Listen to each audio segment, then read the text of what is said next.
Well, as I said earlier, Tyson Fury and Joshua have signed a lucrative deal that will, it's a two-pronged fight, which will be about £200 million, each of them earning £100 million each. Let me bring in Omar Akatuba in Hanover in Germany to help us make sense of this deal. Well, Omar, very pleased to see your face this morning.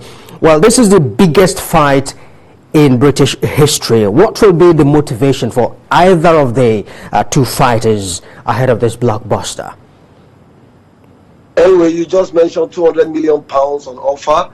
I think that's the biggest motivation, perhaps not the biggest motivation, but a very huge motivation for these two fighters, because today's heavyweight boxing category has become money driven. Sports in general, we just talked about £200 million, and that is going to be the one of the biggest motivation. But for two of them, I think that the unification title will be the biggest motivation, because it's a unification bout where all of the titles both of them have won are going to be unified, and the winner will now become the undisputed heavyweight boxing champion of the world.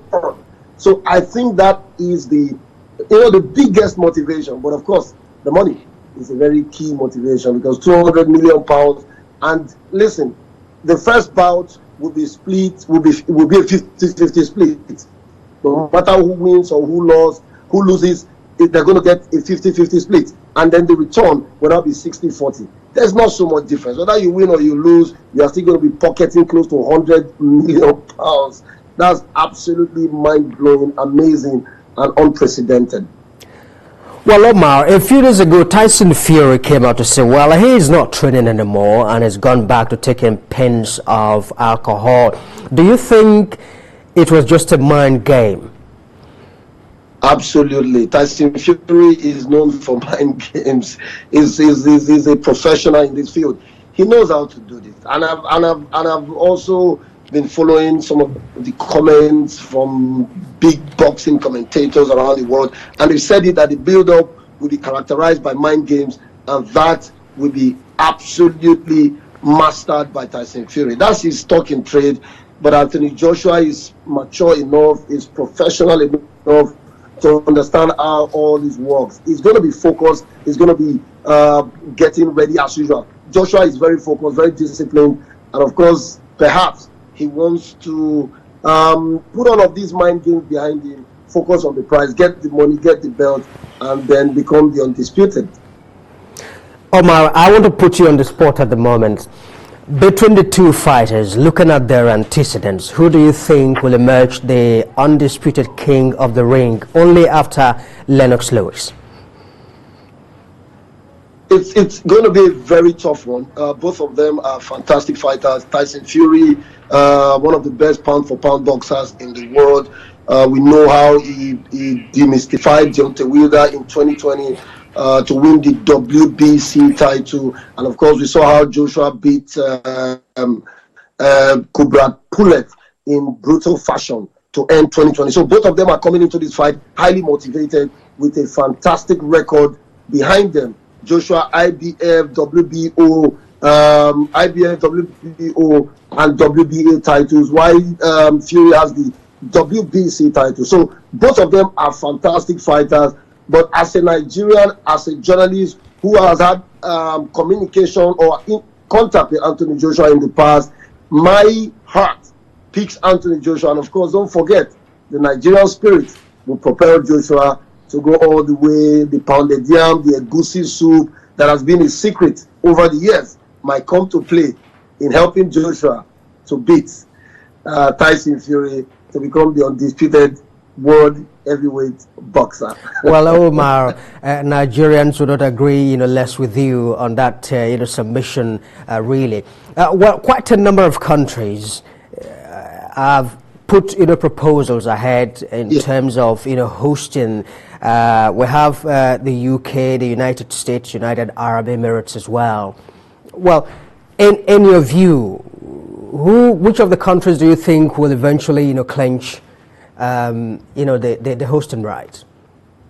It's looking very likely to be the Middle East. The United Kingdom is still suffering, is still ravaged by the coronavirus. We have seen how it has affected football in that country. We have seen how it has affected sport and public gatherings.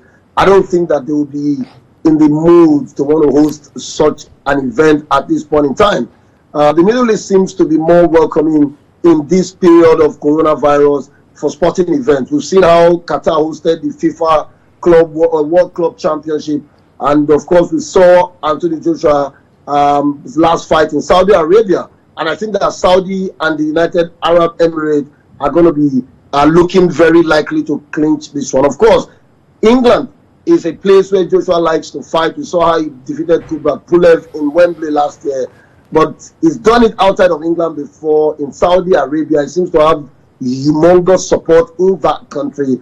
I think that Saudi or the United Arab Emirates look very likely to take this one. We've seen them host, like I said, major events outside of sports itself, entertainment events and what have you. As I speak to you, Dubai seems to be bubbling. You get the feeling that there's no coronavirus in that part of the world. So I think that Dubai, the United Arab Emirates and Saudi Arabia look very likely to take it.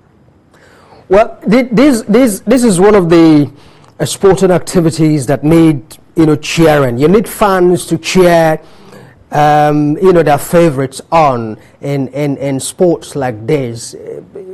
Looking at the situation that we are at the moment, not having fans present at the arena, do you think there's a sense in which that would have take its toll on the shine of the event? Of course, football, like I always say, without fans is like drinking tea without sugar, and that also applies to boxing. We know the role that the fans play in cheering the boxers on in major boxing events. It's a major part of sport. It's a major part of boxing. The energy and the vibe they get from the fans is absolutely important. And that not being part of this event, if that will happen, it's going to take a lot away from the event in terms of the atmosphere, in terms of the energy, in terms of the enthusiasm, and in terms of the motivation from the boxers. But when they have £200 million in mind and the unification bout title, I think that they would not remember whether they are fans inside the stadium or the ring or not, because it's going to be a pay-per-view event, whether they are fans or not. Of course, that is also a major source of revenue for the boxing promoters. But pay-per-view means that they're going to get so much money from TV all over the world, which is actually the major source of revenue for boxing events. So it's going to affect the spirit, it's going to affect the energy, it's going to affect the motivation, and it's going to take away the life, the vibe, and the beauty. But hey, this is boxing, and television viewers all over the world are going to sit at home and enjoy one of the biggest fights in boxing history. Well, Omaro, I want to thank you very much indeed. But let me also inform you at this moment that I'm negotiating a fight as well, and mine is going to be worth £400 million. Wow, mind blowing. I need to switch profession. I need to become a boxer. I'm tired of journalism. Omar, thanks very much indeed for talking to us.